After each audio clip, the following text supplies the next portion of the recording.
So yes, today we are playing Assassin's Creed Valhalla, but before we get into it, I wanted to thank all of you guys for watching my last video, for all of the positive comments. I did see the comments about the games I should play next. I cannot play Katana Zero, unfortunately, because I do not have a PC yet, so I'm probably gonna play Blasphemous. Also, if you're new on the channel and you haven't watched my Hollow Knight video, I'm gonna leave the link somewhere on the screen, so please go watch it, please. So back to Valhalla, I actually was a huge Assassin's Creed fan, and the last one I played probably was Black Flag.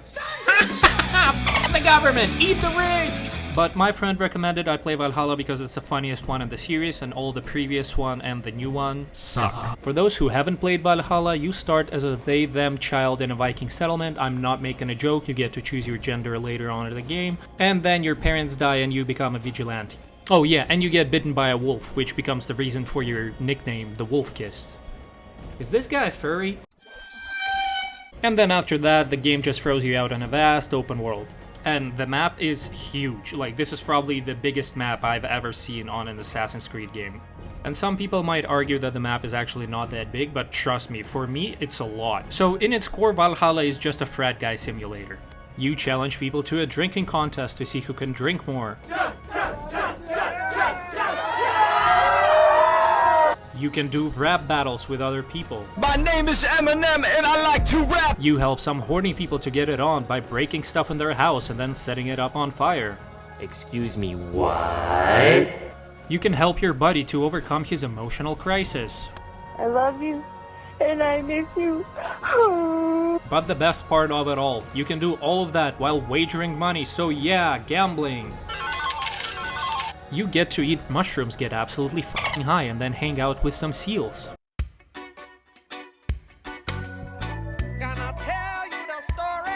But okay, enough with the memes, let's talk about the game a little bit more. If you enjoy large open world RPGs, this game is definitely for you. As an RPG nerd myself, I just completely stop following the main quest line and I just go after all of the collectibles, side quests, and there are a lot of them in this game. There are collectibles that can help you upgrade your gear, there are tattoos, hairstyles, and some decorations for your settlement. Speaking of the settlement, at some point of the game you're gonna leave Norway and go to England and you're gonna establish a camp there. And then you're gonna need resources so you can build stuff in your camp, so you can have a blacksmith, a merchant, a stable, a museum for the artifacts you're gonna collect, etc. And now we get to the part how you get those resources. Most of the time you're gonna be getting resources by raiding villages. You're gonna see them marked on the map, you're gonna call your crew, you're gonna kill everybody and basically rob them of all of their possessions. So for some features of the game, the devs just decided to completely abandon the idea of it being Assassin's Creed. You do not need stealth, you just go in and wreak havoc. I mean, in some parts of the game, there's still an Assassin's Creed game. You do get your hidden blade, you learn how to use it, you learn how to do a leap of faith.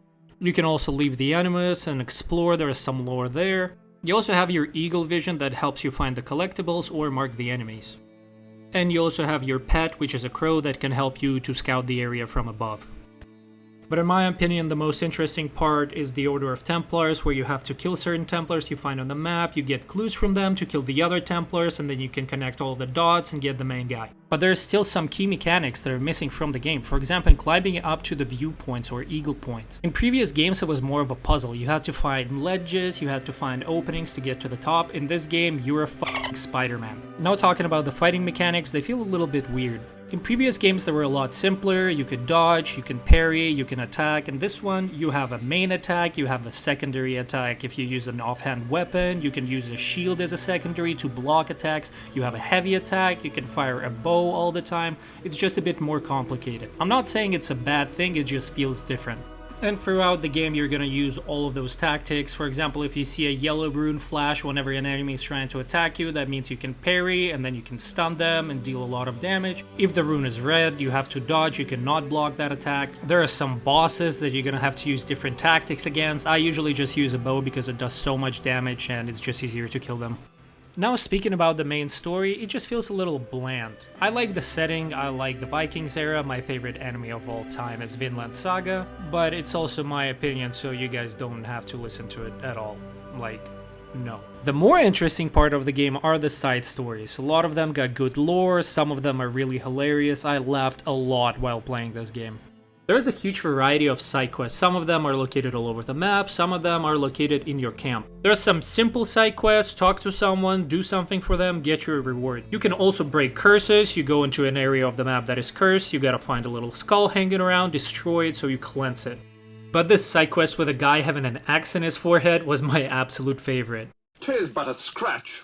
I've had worse. You liar! Come on, you pansy! And there are also alliance story side quests.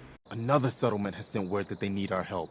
I'll mark it on your map. Now we're gonna talk about characters. Characters in this game are great, but that's usually what you expect from an open world RPG. I do not want to get into much detail because I don't want to spoil the game for you guys, but the NPCs, the main characters, all of them have a great design. They are connected to the story, they are connected to the world, it's great. Some of the characters are really likable, you feel connected to them. The villains of the story are despicable, you are disgusted by them. As I said, this is what you expect from an RPG of this scale. You wanna know how I got these scars? But there are two NPCs in this game that I like the most. Who the f pets their cat like that? Well, at least you know how to pet a dog. Oh. Now talking about the visuals, I can't really say much because I'm playing on the low quality, so my Xbox doesn't blow up, but I mean, you guys seen everything for yourself. A lot of locations have their own scenery, everything looks great. I haven't showed you a lot because I do not want to spoil everything for you guys. I did mention that the map is huge, but I also just showed you one part of the map. Now we get to my favorite part of every game, it's music. I honestly haven't seen a game that had terrible music, not in my life. And the same goes for Valhalla. The music is great, just listen to it.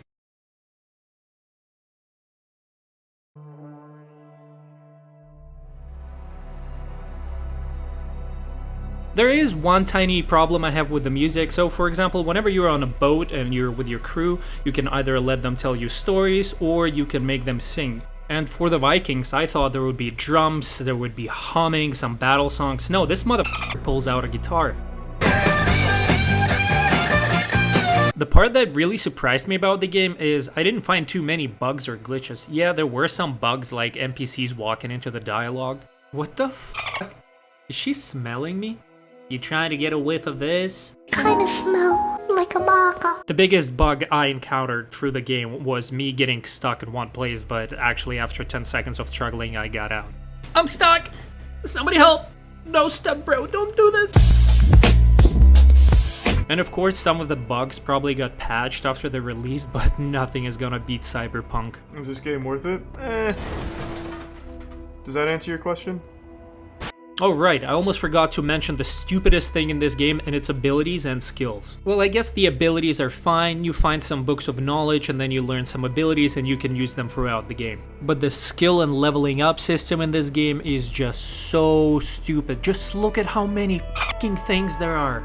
This game has more skills to upgrade than Skyrim, and Skyrim had like blacksmithing or alchemy, and your whole power level scales with how many skills you have upgraded. I don't know, maybe some people like this, I think that's just plain stupid. So speaking of the game overall, it's a good game. I enjoyed it. I did say that I usually go after the collectibles, but that would have taken me so much time and then I probably would have released the video in like 2 weeks. So I beat the main story and now I'm just going after the collectibles just because I like getting achievements. Speaking of achievements, there are a lot of them, but they're pretty basic. There are some cooler ones, but just go look at them yourself. So is Assassin's Creed Valhalla a good game? Yeah, it's a great RPG, I love it. Is it a good Assassin's Creed game? No. I just feel like devs see success of games like Sekiro, Elden Ring, and they're trying to make those open world RPGs, but they're completely forgetting that this is an Assassin's Creed game. Alright, thank you very much for watching. If you enjoyed the video, please leave a like and subscribe. Also, write down a comment of the game that you think I should play next, and I'm gonna check them out. Also, if you like watching my content, don't forget to turn on the notifications so you know when I post the next video. Have a good day, and yeah, I'll see you in the next one.